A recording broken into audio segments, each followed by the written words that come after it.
A tarefa de vocês tem também, meninos, questões a respeito de palíndromos e anagramas. Vocês têm lá alguns textos, né, e algumas questões que vão perguntar para vocês analisarem os textos lá, extrair trechinhos, né, explicar por que é um palíndromo, é um anagrama. Então eu peguei aqui um verso de um dos textos que estão lá, eu acho que é o texto 2, que também foi feito pela professora aqui, né, eu fiz para vocês.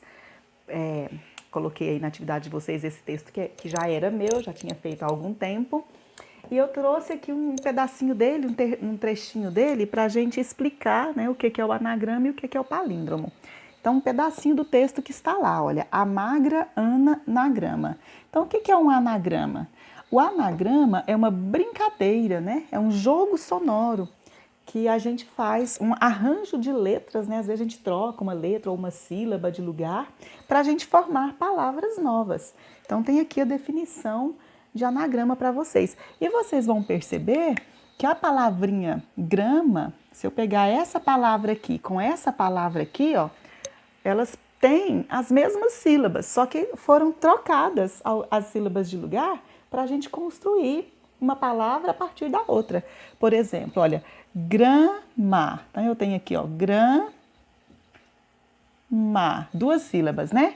E aqui, olha, magra.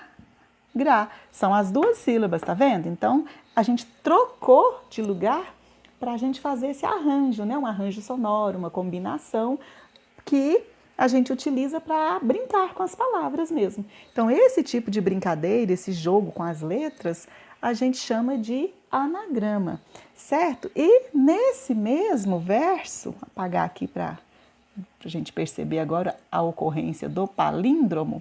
Então, nesse mesmo verso, a gente tem também um palíndromo, um exemplo de palíndromo, porque o que é um palíndromo? É uma palavra que pode ser lida da esquerda para a direita e da direita para a esquerda. Então, se você observar, por exemplo, Ana, olha, Ana é um palíndromo.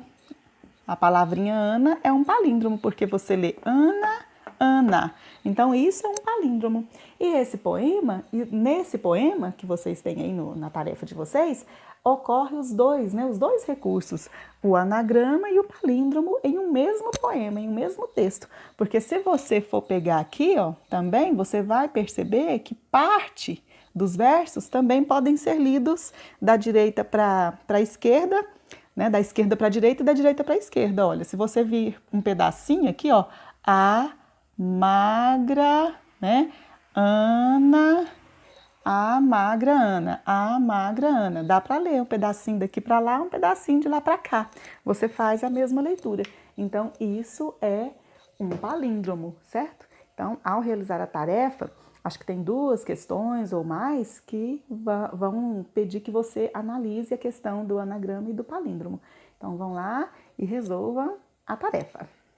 O texto 3, meninos, é do poeta José Paulo Paes e tem nas questões da tarefa de vocês, vocês terão que responder algumas coisas relacionadas à interpretação e a recursos que estão nesse texto. Então, eu destaquei aqui para vocês um verso lá do texto 3, que é bem legal. Olha só.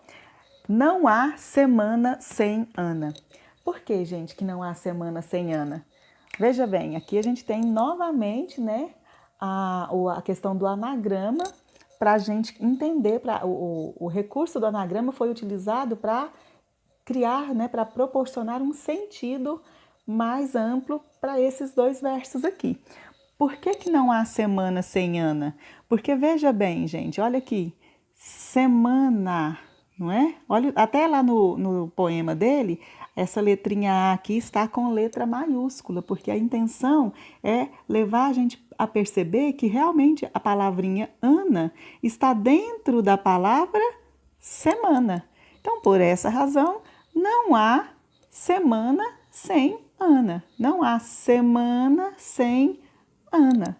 Viu como que ele brinca, né, com as palavras, com o jogo de sentido, né, ao trocar uma letra, ao combinar as palavras? Então a gente percebe aí a brincadeira, né, com as palavras, formando novas palavras. Então, por exemplo, dentro da palavra semana, eu tenho a palavra Ana e tenho a palavra sem. Então, essa brincadeira aí é um anagrama, né? O recurso é chamado anagrama e também traz um sentido maior. Por que que não há semana sem Ana? Porque não tem como escrever a palavra semana se eu não escrever a palavra Ana. E, novamente, lá no texto 3, porque o texto 3, na verdade, ele é composto por 2 poemas, né? Do mesmo autor. Então, lá no texto 3 tem esse outro trechinho aqui que também é muito legal para a gente perceber aí os recursos, né, sonoros sendo empregados na forma de anagrama. Olha só um trechinho dos versos que eu coloquei aqui. Havia um pernilongo chamado Lino, que tocava violino. Então, olha, dentro da palavra violino, nós temos a palavra lino, certo? Então aqui a gente já percebeu, né, o trabalho com o anagrama. E depois, mais para o fim do poema, tem lá um outro verso que diz assim: nunca vi o lino. Então, olha, nunca vi o lino. Se você perceber, dentro aqui da expressão violino, tem também a palavra violino e dentro da palavra violino tem a palavra lino. Então, realmente é uma brincadeira, né, com as palavras. Então, aí está um novo exemplo de anagrama. E para encerrar a tarefa de vocês, vocês têm uma questão que vai solicitar, né, que vocês compreendam o recurso da metalinguagem ou um texto metalinguístico. Vai perguntar lá para vocês por que que o texto que está lá na atividade, por que que os textos, né, são 2, os textos que estão lá, são textos metalinguísticos. Então, vocês precisam compreender o que que é metalinguagem. É o processo linguístico em que o código fala sobre o próprio código. O que é isso, professora? Esse negócio aí não estou entendendo, não. Então, vamos pensar de uma forma mais comum, né? Mais cotidiana. Vamos entender que é uma coisa falando sobre a própria coisa. Por exemplo, um poema que fala sobre poema. O primeiro texto lá que vocês viram, né? Aquele acróstico que eu coloquei no quadro também, é um texto metalinguístico, porque é uma poesia falando sobre poesia, certo?